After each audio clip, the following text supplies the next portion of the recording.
Así es, señores, los chinos decidieron agarrar la pala y hace un par de días sacaron la segunda temporada de esta increíble obra. Y como sé que les encantó la primera temporada, no los haré esperar más y se los traeré lo más rápido posible. Pero antes de proceder, debo pasar lista de los benefactores de la familia. Estos son los nombres que sostienen el prestigio del canal. Gracias a nuestros miembros por financiar estos videos tan culeros. En una luminosa mañana, el sol resplandecía sobre la imponente estación de tren de estilo clásico. La luz del día se filtraba a través de los grandes ventanales y los arcos, iluminando un vasto salón. Allí, a cierta distancia del uno del otro, se encontraban Deculain y Yuria. De repente, la escena se tiñó en un tono rosado y de ensueño. Pétalos de flores parecían flotar en el aire mientras ambos se miraban fijamente. Un momento cargado de una extraña intimidad. Pero la ilusión se rompió tan rápido como llegó. Ambos se sobresaltaron, visiblemente sorprendidos, volviendo a la cruda realidad. Deculain se dio la vuelta bruscamente, reprendiéndose a sí mismo por haber tenido pensamientos tan ridículos al mirar a lo que, para él, no era más que un personaje del juego. Yuria, por su parte, también se giró, obligándose a recuperar la compostura. Se recordó a sí misma que debía calmarse, que él era simplemente Deculain. Con un último pensamiento fugaz, pasó junto a Ganesha, sumida en su propia confusión. Desde detrás de un pilar, la aventurera Ganesha observaba a Deculain. Vio cómo pasaba junto a dos estudiantes que comían mientras caminaban, un acto que claramente iba en contra de la estricta etiqueta del profesor, por lo que les dijo que les deduciría puntos por dejar migajas al caminar y comer. Mientras lo observaba, para sorpresa de Ganesha, Deculain no dijo nada sobre la chica que anteriormente quería secuestrar y explotarla. Ella no puede evitar preguntarse si realmente había cambiado, si este era el mismo Deculain que conocía. Varios días después, la escena cambiaba por completo. Dentro de un lujoso automóvil, Yariel temblaba visiblemente. Deculain le decía que se calmara, que dejara de temblar como un animal asustado, pero el nerviosismo era inevitable. Ella le dijo que después de todo se dirigían a encontrarse con un nuevo emperador, y sería más extraño si no sintiera miedo. Deculain, notando su estado, le dijo con su habitual frialdad que dejara de ser tan dramática. Le aclaró que no tendrían una audiencia con el emperador, que todo lo que debían hacer en la coronación era inclinar la cabeza. Acto seguido, le entregó un documento. Yariel, confundida, le preguntó qué era. Él explicó que era el fruto de su perspicacia, una guía que había deducido tras analizar diversas condiciones, incluido el temperamento del nuevo emperador. Le indicó que lo tuviera en cuenta al administrar el territorio. Hacía solo 12 días que el anterior emperador, Kebrain, había fallecido. Deculain sabía que con la coronación del nuevo emperador, la progresión de la misión principal del juego se aceleraría drásticamente. Por eso, había documentado los eventos más importantes que estaban por venir. Su plan era simple. Si Yariel seguía sus predicciones, él podía disminuir la dificultad de las futuras misiones que tendrían que enfrentar. Yariel, sin embargo, razonó con sarcasmo, preguntándole si se creía una especie de divino y que dejara de fingir serlo. Mientras el coche se alejaba, Deculain simplemente le dijo que se aseguraría de supervisarla. Yariel, por su parte, se quedó atrás, soltando un suspiro y murmurando quejas para sí misma. Al llegar a su destino, un lugar majestuoso lleno de gente, un guardia los dirigió hacia la zona designada para la casa Yukline. El lugar bullía de actividad y murmullos. Yariel, observando la multitud, comentó que ya había llegado mucha gente. De repente, una figura familiar captó la atención de Deculain. Entre la multitud se encontraba Julie, con su largo cabello blanco recogido en una coleta. Su expresión era sombría, y con una profunda reverencia, inclinó la cabeza en señal de respeto. Deculain la observó en silencio, y un pensamiento cruzó su mente. No pudo evitar preguntarse si ella todavía estaba afligida por la noticia sobre Verón.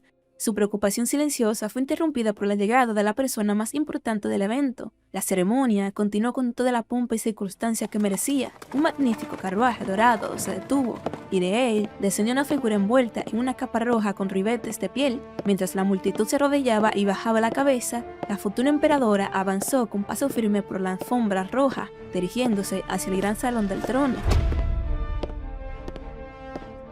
Frente al trono, un clérigo esperaba sosteniendo una resplandeciente corona. Con solemnidad, la colocó sobre la cabeza de la nueva soberana. En ese instante, el sonido de los tambores retumbó y los vítores de los ciudadanos estallaron, dándole la bienvenida a su nueva emperadora. Y así, una nueva era comenzó. Había nacido una nueva emperadora.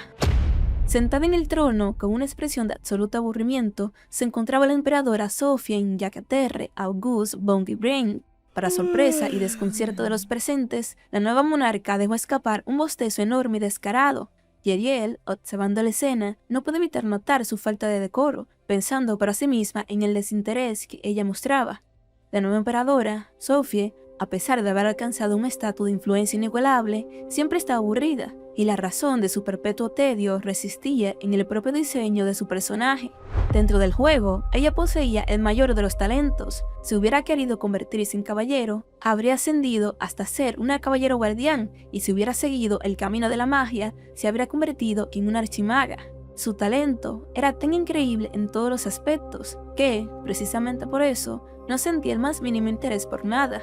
Deculain, sin embargo, sabía que el bostezo de la nueva emperadora era el menor de sus problemas. Había, por supuesto, un asunto mucho más grande y preocupante. De repente, mientras permanecía arrodillado, sintió una extraña e intensa presión. Pudo sentir la mirada de alguien clavada en él, una sensación tan penetrante que lo hizo bajar la cabeza, preguntándose con una creciente inquietud quién demonios podría ser. Desde lo alto del salón, sentada en su trono, la emperadora Sophie observaba a la multitud. Su visión, teñida de una aura roja, se enfocaba en un solo punto, en una sola figura arrodillada entre los nobles, Deculain. A su lado, Yariel se inclinó y le susurró que su majestad estaba observando a los nobles y que llevaba un buen rato mirando en su dirección. Pero Deculain sabía que no era así. La corrigió en su mente, convencido de que ella no estaba mirando simplemente en su dirección, la estaba mirando directamente a él. Una oleada de confusión le invadió, preguntándose por qué lo observaba de esa manera tan intensa y extraña. Más tarde, en la mesa de la emperadora, un solo pensamiento se repetía: qué ceremonia tan aburrida. Jugando con una pieza de ajedrez entre sus dedos, reflexionó que había esperado algo más emocionante, quizás una emboscada o incluso un atentado. Pero entonces, su mirada se posó sobre Keiron, su leal guardia. Le recordó a su caballero que, a pesar de la monotonía, había una persona que había logrado despertar su interés. Sosteniendo un documento, le preguntó a Keiron si recordaba esa pequeña cosa que le había dicho que probara. Le recordó cómo él mismo le había contado el alboroto que había causado a pesar de ser solo una simple pregunta de un examen. Keiron asintió, informándole que había visto a su creador. La emperadora confirmó con una sonrisa sutil que esa era precisamente la razón por la que había estado observando a Deculain. Le intrigaba que, aunque debía haber sido la primera vez que se encontraban, él parecía conocerla bastante bien. Keiron sugirió que, naturalmente, todo el mundo conocía a su majestad, pero ella negó. Deculain era diferente. No podía explicarlo del todo, pero había sentido claramente como ella lo estaba evaluando. Y lo más curioso de todo es que sus ojos no vacilaron ni un instante cuando se dio cuenta de que lo estaban observando fijamente. Una leve y divertida sonrisa se dibujó en su rostro. Aquello, sin duda, era entretenido. La emperadora Sophie continuó, comentando que se sentía como si se hubiera encontrado con un viejo amigo. Keiron, su guardia, asintió con compresión, se paró de su trono, y declaró que, ahora que había ascendido al trono, era momento de atender sus deberes. Su primer acto, le informó a Keiron, sería deshacerse de las reglas no escritas que habían sido transmitidas desde hace mucho tiempo. Con una sonrisa astuta y llena de determinación, especificó que se refería a las clases del emperador. La escena se trasladó entonces a la majestuosa Universidad Imperial. Deculain, acompañado por su asistente Allen, caminaba por los concurridos pasillos, observando a los estudiantes a su alrededor.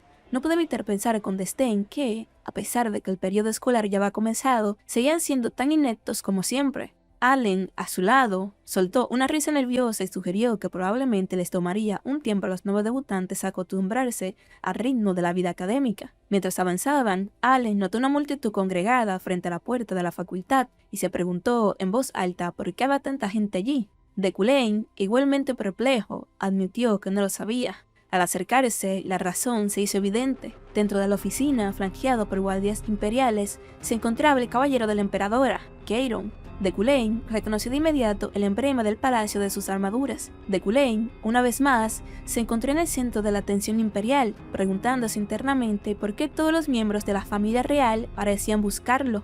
Keiron se dirigió a él con formalidad, llamándolo por su nombre completo, Deculain von Graham Yuklin. Le informó que traía una carta del palacio y le ordenó que mostrara el debido respeto.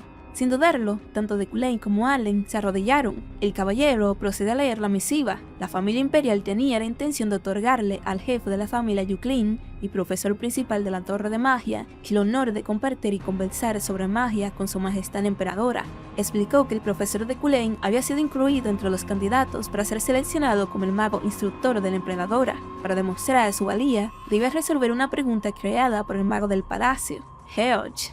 Al oír esto, Deculain quedó completamente paralizado. Una sola pregunta resonó en su mente, llena de incredulidad y sorpresa. ¿La emperadora lo había elegido a él? En el imperio existe una tradición. Durante el primer año tras su entronización, el emperador o emperatriz aprende sobre el mundo a través de personal externo. Caballeros, magos y eruditos, seleccionados mediante rigurosos exámenes, son encargados de impartir estas lecciones. La majestuosa sala, frente a Deculain y a un nervioso Allen que se arrodillaban en señal de respeto, se encontraba Keiron, el caballero de la emperadora, flanqueado por guardias imperiales. Con voz clara y formal, Keiron informaba al profesor Deculain que había sido incluido entre los candidatos para la selección del mago instructor, que asignaría a su majestad, la emperadora. Para demostrar su valía, le indica, deberá resolver una pregunta creada por el mago del palacio, George. La noticia tomó a Deculain por sorpresa. Se preguntó, incrédulo, si la emperadora realmente la había elegido a él, un giro en acontecimientos que no esperaba que existiera para su personaje. Sin embargo, su sorpresa inicial dio paso rápidamente a un creciente interés. Reflexionó que, aunque normalmente no le prestaría atención a tal cosa, un evento de esta magnitud que caía directamente en sus manos no era algo que pudiera rechazar. Sabía por experiencia que las misiones relacionadas con la familia imperial siempre traían consigo recompensas increíbles. Además, pensó, esta podría ser la oportunidad perfecta para descubrir por qué la emperadora Sophie había puesto sus ojos en él de una manera tan particular. Keiron le preguntó si aceptaba el desafío, añadiendo que podía retirarse si consideraba que sus habilidades no eran suficientes. Deculain, sin dudarlo, declaró con firmeza que aceptaba el desafío. Keiron le entregó entonces el documento que contenía el problema. Con eso dio por concluido el asunto y se dispuso a marcharse con sus guardias. Mientras se retiraba, Keiron reflexionaba sobre la prueba. Sabía que era un problema que a su excelencia, Lord George, había calificado personalmente como difícil, uno que la mayoría le tomaría al menos 3 días de arduo análisis. Se preguntó con curiosidad cuánto tiempo le tomaría al tan rumoreado Deculain resolverlo. Apenas se fueron, para sorpresa de todos, Deculain desató su magia de inmediato, envolviendo la intricada fórmula.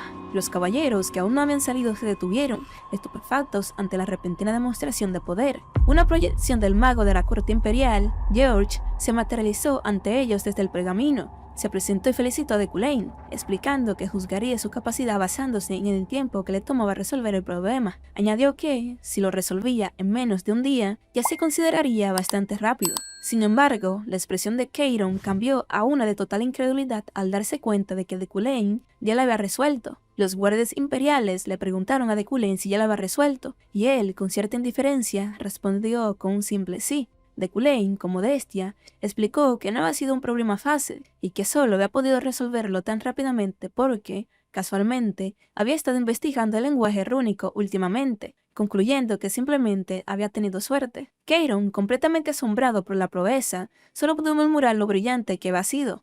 Internamente, Deculain sabía la verdad. El lenguaje rúnico del problema era, en efecto, un texto antiguo y difícil, pero para él, con sus habilidades únicas, era una historia diferente. La verdad era que él, en su vida anterior como el diseñador de juegos Qin Wu Jin, había sido quien refinó la fuente del lenguaje rúnico para el juego, aunque había pasado mucho tiempo desde entonces. Con la ayuda de sus recuerdos y su habilidad de comprensión, un problema de este calibre resultaba trivial. De vuelta en la majestuosa sala, Keiron, con una expresión de formalidad, le extendió una invitación de parte de la familia imperial. Le informó a Deculain que, con su hazaña, había calificado para el examen. Con una calma que contrastaba con la magnitud del momento, Deculain simplemente le dio las gracias.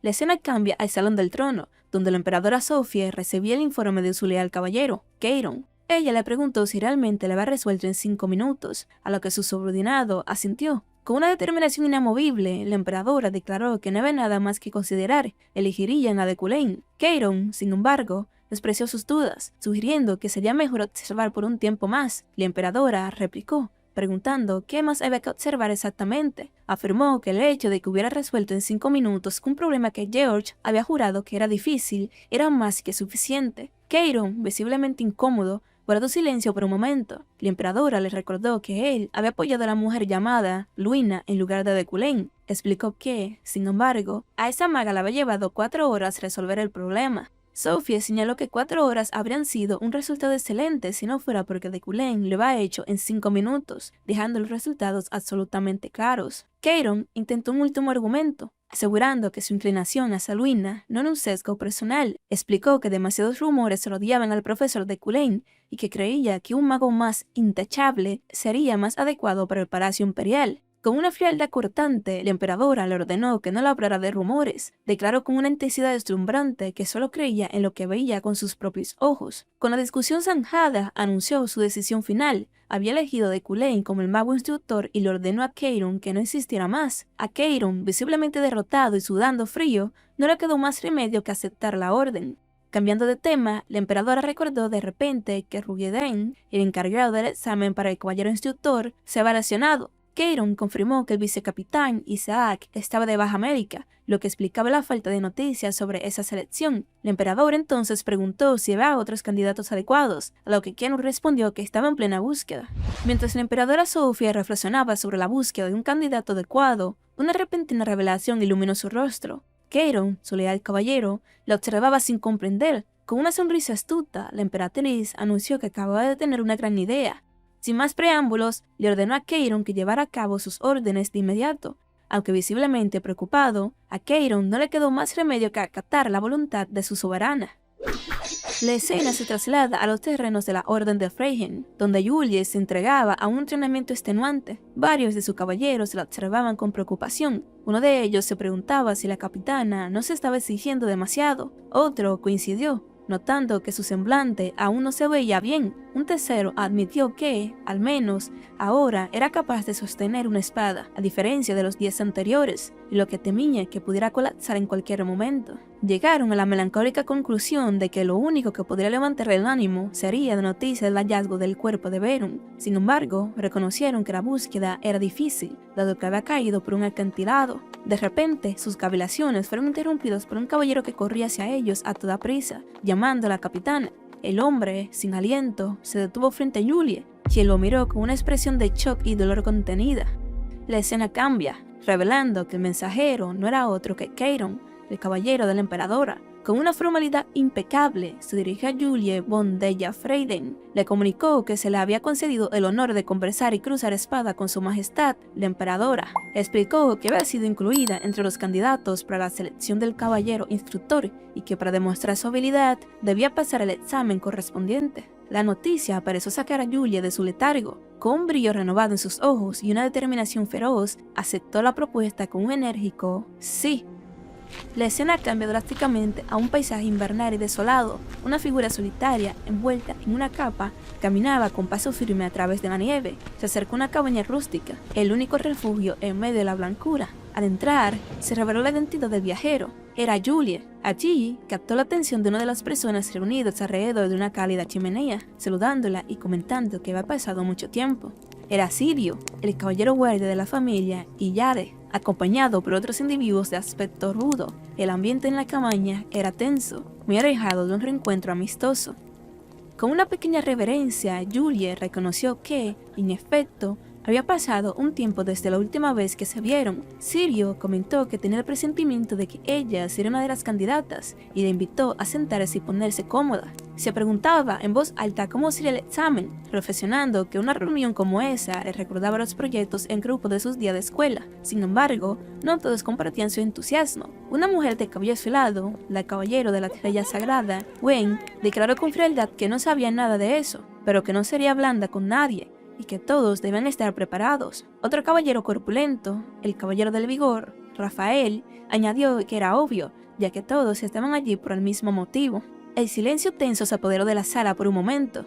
Julie notó una silla vacía junto al fuego, suponiendo que debía ser para el examinador y comentando que llegaba un poco tarde. Wen entonces recordó que había oído que el vicecapitán Isaac, quien originalmente iba a ser el examinador, estaba de baja por una lesión, lo que llevó a todos a preguntarse quién vendría en su lugar.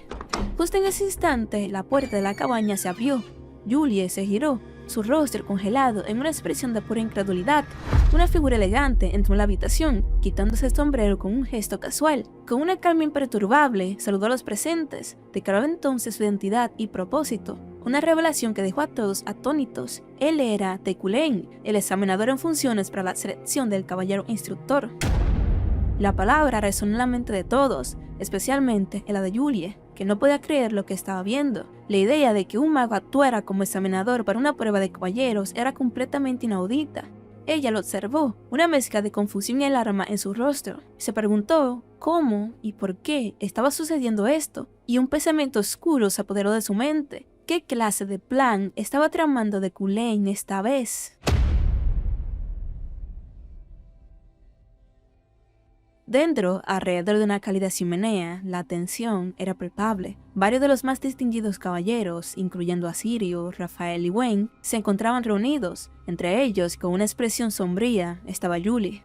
Con un brusco movimiento, el corpulento caballero del vigor, Rafael, se puso de pie, su voz resonando con incredulidad y rabia al cuestionar la presencia de Cullen como examinador. Le preguntó con desprecio qué podría saber un mago sobre el deber de un caballero, acusándolo de una insolencia sin límites. De Cullen, sin embargo, permaneció impasible, aunque reconoció para sí mismo que no era un caballero, sino un mago. Avanzó con calma y tomó asiento en la silla vacía junto al fuego. Con una serenidad que desarmaba la hostilidad del ambiente, declaró que simplemente evaluaría a todos según un manual.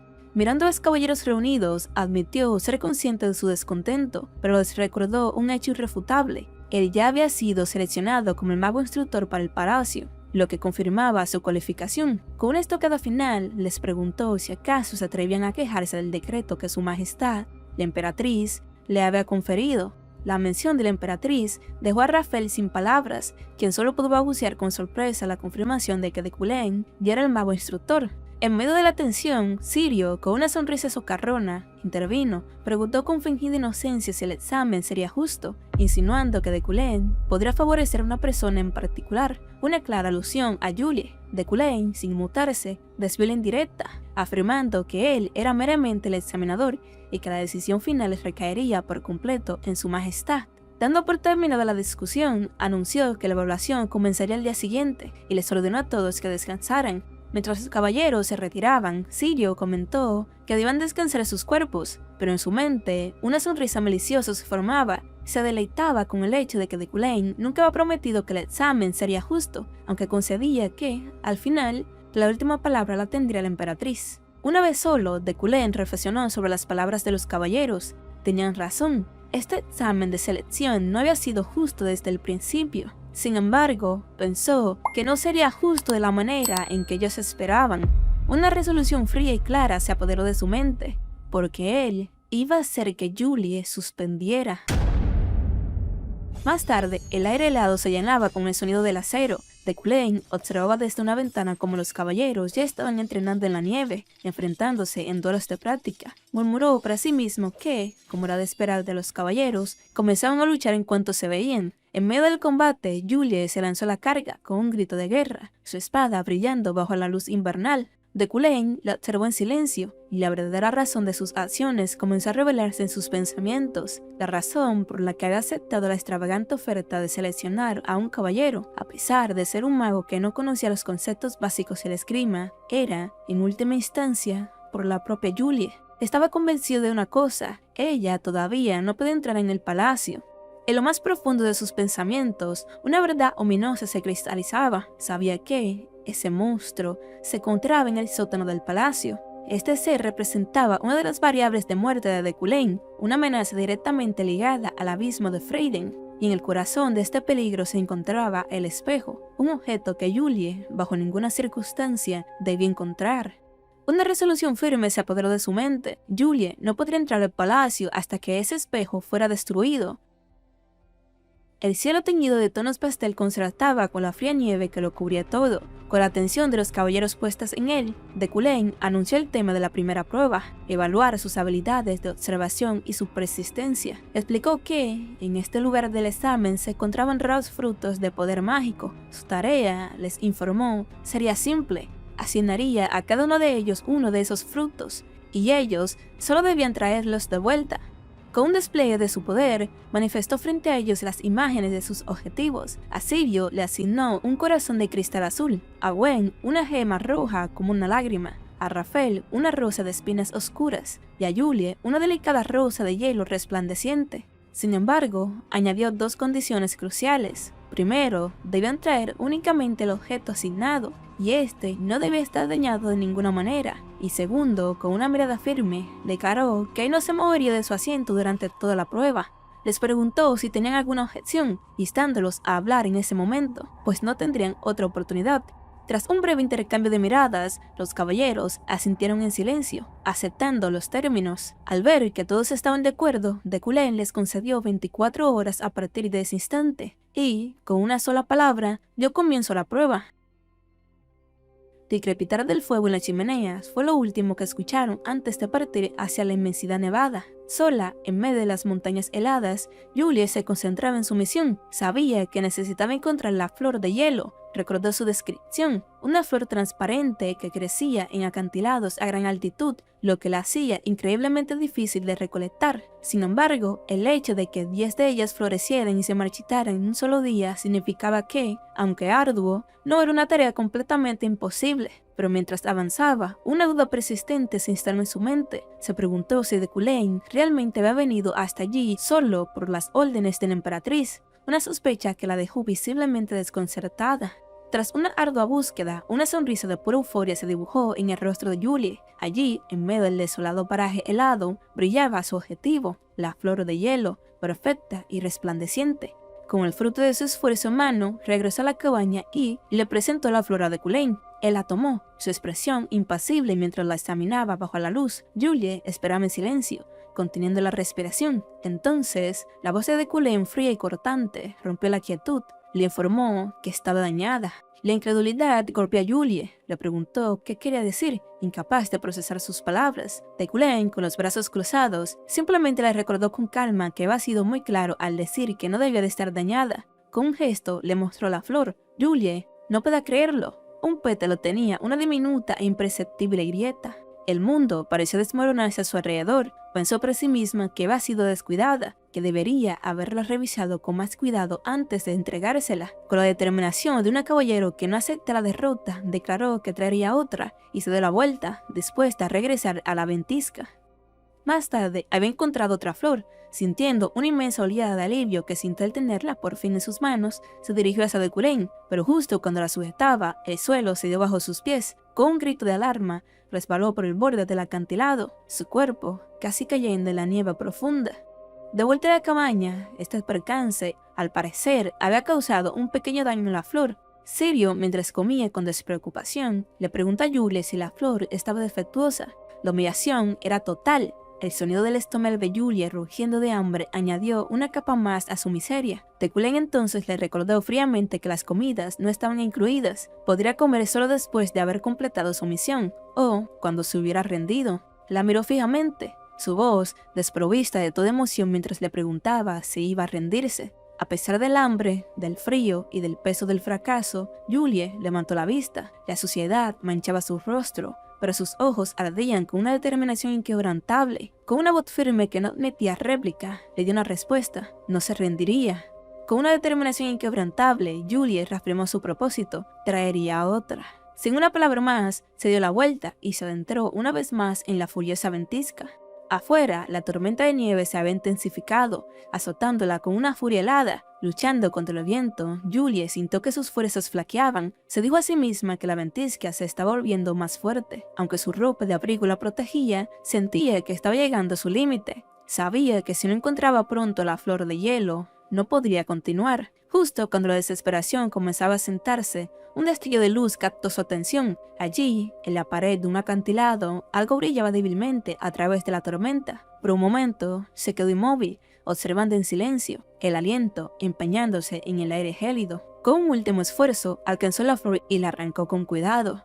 De vuelta en la cabaña, exhausta y temblando de frío, se acercó a Deculén, su respiración agitada llenando el silencio del salón. Le presentó la flor de hielo. su trofeo ganado con tanto esfuerzo. Deculain la tomó, su rostro tan inexpresivo como siempre mientras la examinaba. Con la misma frialdad de antes, pronunció su veredicto: estaba dañada. La incredulidad se apoderó de Julie, quien exclamó que no podía ser, que era imposible. Deculain, sin inmutarse, le señaló una pequeña grieta en uno de los pétalos.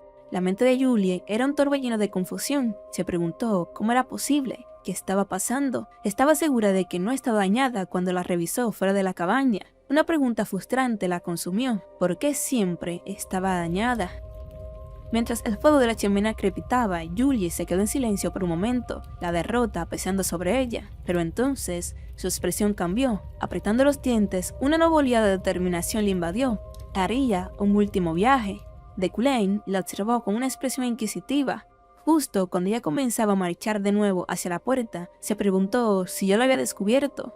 Él la miró fijamente y continuó. Pensó que, sin embargo, incluso si lo descubría, ella seguiría sin pasar esta prueba.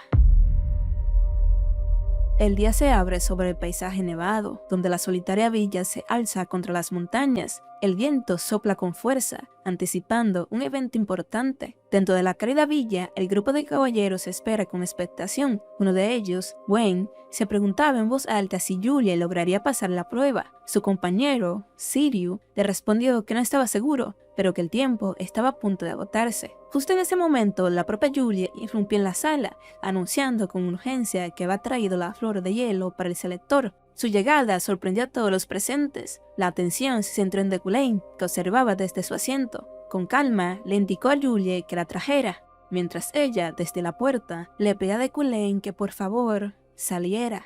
Y Julie declaró con determinación que, esta vez, no sería defectuosa. La mujer, de cabello blanco y largo, se mantenía de pie decidida, su ropa manchada por el viaje. En su mente se lamentaba de su anterior estupidez, reconociendo que no se había percatado de que la chimenea de la villa dañaría la delicada flor de hielo. Estaba convencida de que esta vez tenía la respuesta y que, de esta manera, seguramente funcionaría. Pero la respuesta del hombre fue un simple y rotundo no. En un instante, la astucia de Julie fue detenida, como si hubiera chocado contra un muro impenetrable. Desde su sitio, Deculain le recordó con frialdad que había dicho claramente que no se movería ni un solo paso de su lugar. Julie lo miraba con una mezcla de rabia e incredulidad. Finalmente lo comprendió. Deculain nunca había tenido la intención de dejarla pasar desde el principio. Deculain, desde su asiento, le recordó cómo él mismo le había dado la oportunidad de objetar, solo para después señalarle que era su culpa por no haber observado con atención las condiciones del examen. Con un suspiro, Julie admitió para sí misma que, en efecto, había sido un error, pero negándose a rendirse, declaró que no se dará por vencida. Con un grito desató una explosión de energía azul que sorprendió a todos en el interior. Con un esfuerzo inmenso, la mujer canalizó todo su poder, su cuerpo brillando con una luz intensa. Energía se expandió en una onda masiva, envolviendo por completo la villa. En cuestión de segundos, la estructura de madera quedó cubierta por una gruesa capa de hielo. Desde el interior, Deculain observaba cómo ella había cubierto toda la villa con su mana, borrando por completo el calor del lugar. Sin embargo, notó que algo más estaba sucediendo. En medio de la tormenta de hielo, una hermosa y perfecta flor de hielo, resplandeciente con magia, se había formado. Agotada por el esfuerzo, la mujer apenas podía mantenerse en pie, jadeando en la nieve. Pero en su rostro se dibujaba una pizca de esperanza, pues creía que, ahora sí, su creación debía funcionar. Con el último aliento de sus fuerzas, Julie le presentó su creación, la perfecta flor de hielo, creyendo que esta vez lo habrá logrado. Deculain la observó en silencio por un momento, para luego, con una frialdad que destrozó toda esperanza, declarar que era defectuosa. La mujer lo miró, completamente desconcertada. Deculain entonces le explicó la cruda realidad. Las flores de hielo también se veían afectadas por el mana, lo que había causado que se rompiera. Concluyó con una calma devastadora que todo su esfuerzo había sido en vano. La derrota la golpeó con la fuerza de un bandanal, haciéndola tambalearse hacia atrás. Deculain la observó caer de rodillas sobre el suelo helado y, con una voz que no admitía réplica, le anunció que estaba eliminada.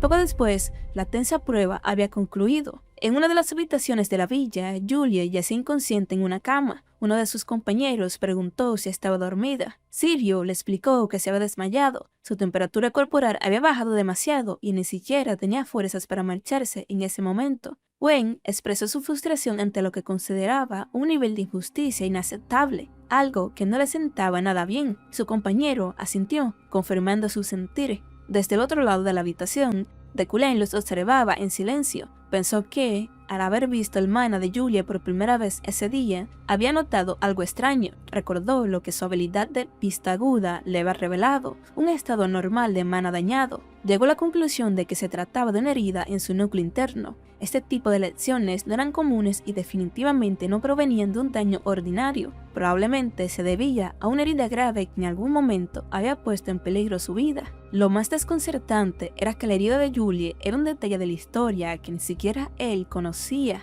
Se preguntó cómo era posible que ella alcanzara la cima de la caballería y mientras cargaba con una condición tan grave, y qué demonios podría haberle sucedido.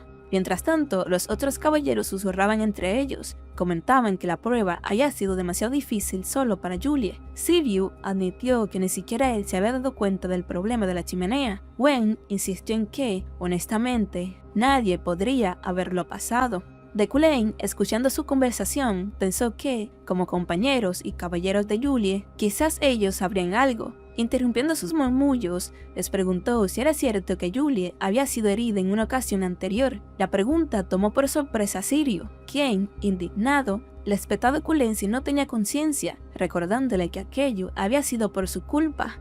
Comenzó a hablar de una misión de escolta que tuvieron con ella en Marik.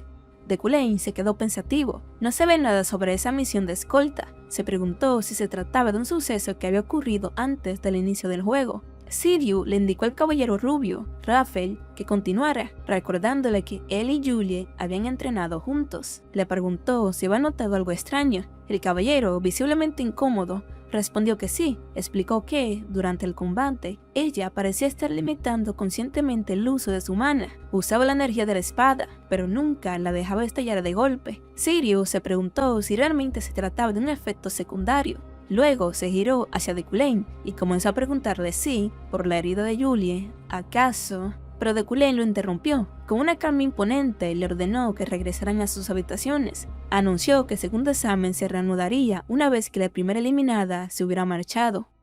El sol del amanecer se alza sobre las montañas nevadas. Afuera, en la fría mañana, Julie se recompone de su derrota. Exhala un suspiro, el calor de su aliento disipándose en el aire. Desde la puerta de la villa, Deculain la observa y le dice que es lamentable. Pero ella, con una nueva determinación en su mirada, le respondió que no. Sostuvo que, tal como él había dicho, la dificultad era la prueba en sí misma. Con una madurez que la sorprendió, admitió que había sido un descuido por su parte y que debería haber revisado a fondo la tarea cuando la recibió. Deculain la escuchó en silencio, con una expresión indescifrable. Le dijo que, antes de despedirla, había una cosa que quería preguntarle. Julie le preguntó si lo hacía como selector o como algo más. Deculain le habló sobre la promesa que había roto en el pasado. Le pidió a Julie que le repitiera aquella promesa con sus propias palabras, confesando que solo quería oírla de su boca una vez más. Julie se quedó en silencio, incapaz de responder, su rostro reflejando el dolor de aquel acuerdo. Deculain continuó con su monólogo interno, reconociendo para sí mismo que la promesa se había roto hace mucho tiempo y que Julie todavía la odiaba. Se cuestionó por qué, a pesar de todo, la estaba reteniendo. Se preguntaba si era porque quería que dijera algo, o si simplemente deseaba mantenerla frente a él unos segundos más. Quizás, reflexionó, solo estaba tratando de poner excusas por el Deculain en el que se había convertido. El silencio fue roto por el suspiro de Julie. Comentó que lleva pasado medio año desde aquello y no sabía por dónde empezar. Comenzó a relatar los eventos de aquel día. Explicó que había recibido una carta de la familia Luna, de la madre de una maga bajo el mando de Deculain que se había quitado la vida. La carta, detalló, describe las malas acciones que él había cometido. Recordó cómo le había exigido una explicación, preguntándole si la carta era cierta, pero él, sin mediar palabra, la había quemado frente a ella. Con pesar, admitió que ese acto se había convertido en el factor decisivo para que ella anulara el matrimonio. un vividor recuerdo la asaltó, la imagen del antiguo Deculain, suplicando desesperadamente que no anulara el matrimonio, prometiendo hacer lo que ella dijera y rogando por su perdón. Fue solo entonces que él prometió revelar la verdad y disculparse. Confundida, le preguntó por qué sacaba ese tema ahora, cuál era el punto de hacerlo en ese momento. Deculain la miró y, con una simpleza que la dejó sin palabras, admitió que él había tenido la culpa. Julie lo miró, completamente atónita por su inesperada confesión, y reafirmó sus palabras, declarando que, en aquel entonces, había sido completamente su culpa. Sin embargo, añadió que esa investigación aún estaba en curso y que él mismo estaba continuando la investigación que ese mago había comenzado. Deculain continuó, explicando que, naturalmente, el antiguo él sería coautor de esa investigación. Prometió que, si hubiera ganancias, serían compartidas y que él ayudaría a revivir la familia de ese mago. Añadió que, el día en que se anunciara la investigación, también podría disculparse con él. Julie permaneció en un silencio tenso, procesando sus palabras. Finalmente, con la voz quebrada por la emoción, le preguntó por qué no le había dicho todo eso en aquel entonces, insistiendo en que si tan solo lo hubiera hecho. Pero él interrumpió. Con una calma solemne, le dijo que también lo sentía por eso. Le explicó que solo podría excusarse diciendo que el yo de aquel entonces era diferente al yo de ahora. La confesión dejó a Julie sin palabras, mirándolo con una mezcla de asombro y confusión.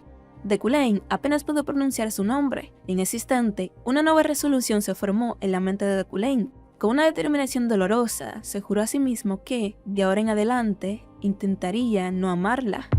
Decidió que, a partir de ese momento, debían seguir caminos separados. Se prometió que incluso trabajaría en sus propios sentimientos para no ser una carga para ella. Estaba seguro de que, algún día, lo lograría. Julie, observándolo, pronunció su nombre con una mezcla de emociones. Deculain se dio la vuelta para marcharse. Le dijo que había trabajado duro ese día y que tuviera cuidado en su camino de regreso. Sus palabras resonaron en la mente de Julie, reafirmando su dolorosa decisión de que intentaría no amarla. Mientras se alejaba a través de la nieve, dejando huellas en el paisaje inmaculado, un sinfín de pensamientos cruzaban su mente. Una leve y melancólica sonrisa se dibujó en su rostro. Se preguntaba para sus adentros si Deculain realmente había cambiado. Con esa pregunta flotando en el aire, continuó su camino, dejando atrás la cabaña y al hombre que había cambiado su mundo. Desde la ventana, Deculain la observaba marcharse en silencio. Se preguntó si, incluso con la fuerte fortaleza mental del Deculain original, sus pensamientos por Julie seguían siendo inevitables.